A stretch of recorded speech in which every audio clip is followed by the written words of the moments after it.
Bismillahirrahmanirrahim. Assalamualaikum warahmatullahi wabarakatuh. Nama saya Nur Ani Sakinah binti Saadun. Nombor matrik A1824494.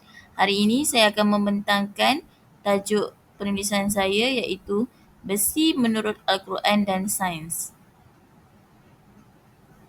Okey, isi kandungan ada pengenalan besi menurut Al-Quran dan Sains, besi menurut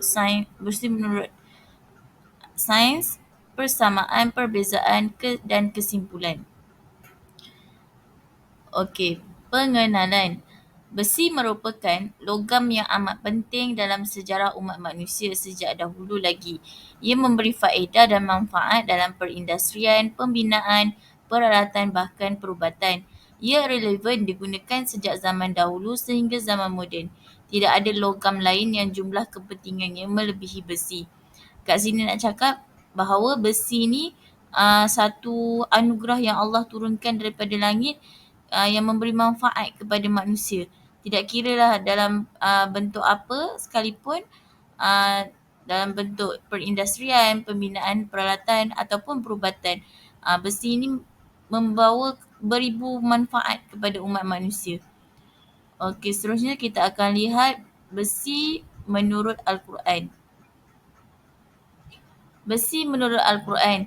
Allah Subhanahu Wa Taala ada menurunkan surah Al-Hadid iaitu surah besi khusus untuk menceritakan tentang besi. Betapa hebatnya besi ini sehingga Allah mengkhususkan besi ini yang mempunyai surahnya tersendiri iaitu surah Al-Hadid. Dan Allah ada menyebut tentang besi di dalam ayat ke-25 di dalam surah Al-Hadid yang Allah berfirman, A'udzubillahi minasyaitonirrajim. Bismillahirrahmanirrahim. وأنزلنا الحديد فيه بأس شديد ومنافع للناس. Maksudnya, dan kami turunkan besi yang mempunyai kekuatan hebat dan banyak manfaat bagi manusia. Allah menurunkan surah Al-Hadid besi di dalam Al-Quran sebagai petunjuk kepada umat manusia.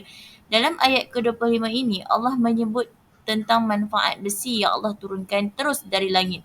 Namun yang demikian dalam konteks penelitian tentang perihal besi adalah berdasarkan ayat 25 ini dalam surah Al-Hadid di mana perkataan anzalna yang banyak dibahaskan oleh para ulama tafsir tentang perkataan anzalna. Seperti yang kita tahu, ada setengah ulama mengatakan ia bermaksud Allah menciptakan besi dan menurunkannya dari langit ke bumi. Al-Quran telah menetapkan bahawa besi sememangnya berasal dari langit dan bukan dari bumi, dan ia tidak ada di mana-mana planet bumi. Al-Quran telah menetapkan bahawa besi sememangnya berasal dari langit, bukan berasal dari bumi, kerana ia tidak ada di mana-mana planet bumi yang sesuai untuknya diturunkan. Besi menurut sains.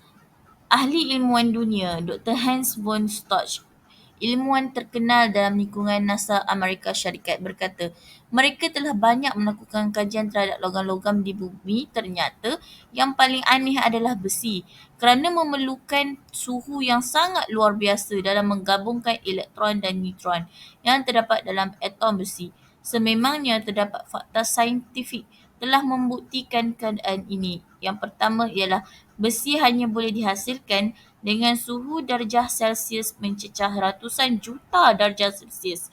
Bererti kat sini sekiranya bumi ni hendak menghasilkan besi, maka bumi ni perlu suhu yang tinggi. Memerlukan ratusan juta darjah Celsius suhu.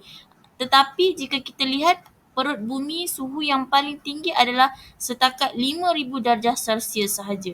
Maka tak sesuai bumi untuk menghasilkan besi.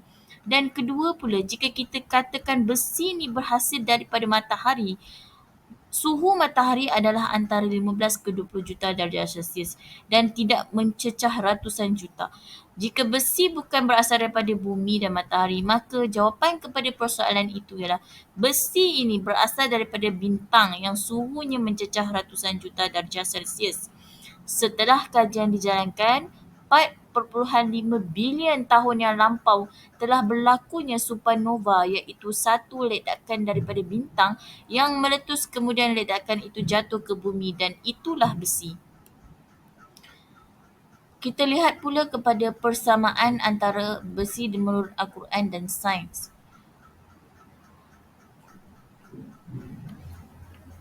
Sebagai dorongan, yang pertama Al-Quran. Besi dalam Al-Quran ialah sebagai dorongan membina kekuatan persenjateraan ketenteraan dalam peperangan Uhud pada zaman dahulu. Dan persamaannya dengan sains ialah industri pembuatan senjata terbina bagi mengukuhkan senjata angkatan tentera. Dan pada zaman sekarang kita boleh lihat bahawa dengan adanya kajian sains, maka terhasilnya manusia mula ada tamadun mencipta alat-alat senjata untuk kekuatan ketenteraan kita, negara kita sekarang. Dan yang kedua, persamaan Al-Quran.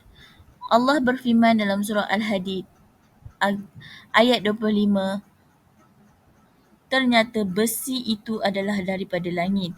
Dan persamaan dengan sains, kajian sains juga membuktikan besi ini terhasil dari langit kerana suhu bumi tidak mampu menghasilkan besi. Dan persamaan yang ketiga, menurut Al-Quran, kalimah Allah dalam surah Al-Hadid ayat 1 sehingga ayat 25 adalah sebanyak 26 kali.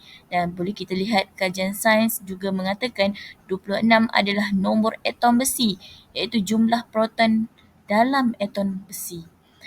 Dan persamaan yang terakhir, menurut Al-Quran, besi banyak manfaat bagi manusia. Dan menurut sains sekarang, besi boleh dijadikan ubat dalam industri perubatan, perabot luar, hiasan rumah atau kenderaan dan sebagainya. Dan kita lihat pula kepada perbezaan Al-Quran, perbezaan besi menurut Al-Quran. Yang pertama, Al-Quran hanya menceritakan tentang besi yang memberi manfaat manusia untuk manusia berfikir bagaimana nak manfaatkannya. Akan tetapi perbezaan menurut sains adalah para saintis ni mengkaji dengan lebih mendalam dan menjalankan kajian dengan teknologi yang ada sekarang. Dan yang kedua, perbezaan antara besi menurut Al-Quran ialah besi ni turun dari langit daripada ledakan supernova bintang. Dan perbezaan besi menurut sains adalah manusia memerlukan kepada alat untuk mencipta besi. Dan perbezaan besi menurut Al-Quran yang ketiga adalah manusia solat mengikut arah kiblat. Dan perbezaan yang menurut sains pula, dengan kajian sains, manusia dapat cipta kompas tadi dengan adanya besi yang Allah turunkan tu, maka manusia dapat mencipta kompas untuk mencari arah kiblat. Dan yang terakhir, menurut Al-Quran, besi ini semua yang ada di langit dan bumi termasuk matahari, bintang dan planet tak mampu nak menangani ciptaan Allah dan mereka ini juga bertasbih mengingati Allah siang dan malam. Dan perbezaan sains sekarang, manusia yang mengkaji keajaiban besi masih ada yang kufur kepada Allah dan melawan akan kebuktian yang telah dijumpai oleh para saintis barat, dan mereka ni tidak mampu membenarkan Al-Quran itu. Sedangkan mereka juga tidak mampu menghasilkan besi daripada bumi. Sekian kesimpulannya. Kesimpulannya, kegunaan besi banyak memberi manfaat kepada kita tanpa kita ketahui. Besi merupakan logam yang amat penting dalam sejarah umat manusia sejak dahulu. Ia memberi faedah dan manfaat dalam perindustrian, pembinaan, peralatan bahkan perubatan. Ia relevan digunakan sejak zaman dahulu sehingga zaman moden. Tidak ada logam lain yang jumlah kepentingan melebihi besi. Dewasa ini, besi merupakan tulang belakang peradaban moden. Ini termasuklah pembinaan bangunan pencakar langit, jambatan keluli, peralatan kenderaan, senjata, alat pertanian, paip saluran dan segala jenis bentuk mesin. Tidak hairanlah industri yang menggunakan bahan besi atau mengeluarkan produk berasaskan besi untuk menghasilkan produk seluruh dunia mencapai lebih daripada 1 juta tan setiap tahun. Banyak kajian dan penelitian yang berkaitan besi telah membantu meningkatkan lagi mutu kebergunaan besi seperti campuran dengan logam yang lain menghasilkan aloi, keluli dan karbon. Hal ini sekaligus membuktikan kemukjizatan Al-Quran yang dianugerahkan Allah kepada umat Nabi Muhammad. Berbagai kisah yang terkandung lengkap dalamnya dapat memperincikan sesuatu perkara. Para saintis sendiri terpegun dalam mengkaji kehebatan kekuasaan Allah dalam menciptakan besi yang turunnya dari langit dan bukan dari bumi. Maka wajarlah kita meletakkan sesuatu sumber itu berpaksikan kepada Al-Quran sebagai rujukan utama, seterusnya ilmu-ilmu yang lain. Tidak itu saja, kita harus mengharmonikan ilmu Al-Quran dan ilmu sains seiring dalam membina peradaban manusia ke arah kekuatan umat Islam dalam menguasai pelbagai cabang ilmu di dunia ini. Sekian wabillahi taufiq wal hidayah. Wassalamualaikum warahmatullahi wabarakatuh.